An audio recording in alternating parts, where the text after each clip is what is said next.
Raj news బులెటిన్లో details చూద్దాం. ఛత్తీస్గఢ్ బీజాపూర్ జిల్లాలో ఐఈడీల పేలుడు కలకలం సృష్టిస్తోంది. 11 మంది భద్రతా సిబ్బందికి తీవ్ర గాయాలయ్యాయి. గాయపడిన వారిని రాయ్పూర్ ఆసుపత్రికి తరలించారు. అయితే గత ఏడాది నవంబర్లో భద్రతా దళాలు కర్రెగుట్టలోని ఉసూర్ పిఎస్ పరిధిలో శిబిరం ఏర్పాటు చేసుకున్నారు.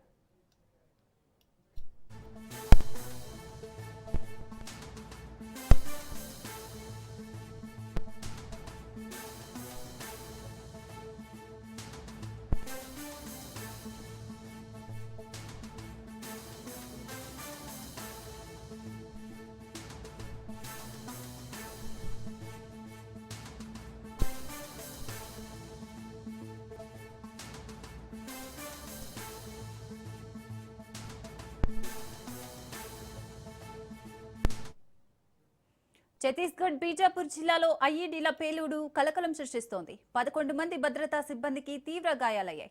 గాయపడిన వారిని రాయ్పూర్ ఆసుపత్రికి తరలించారు. అయితే గతేడాది నవంబర్లో భద్రతా దళాలు కర్రెగుట్టలోని ఉసూర్ పిఎస్ పరిధిలో శిబిరం ఏర్పాటు చేసుకున్నారు.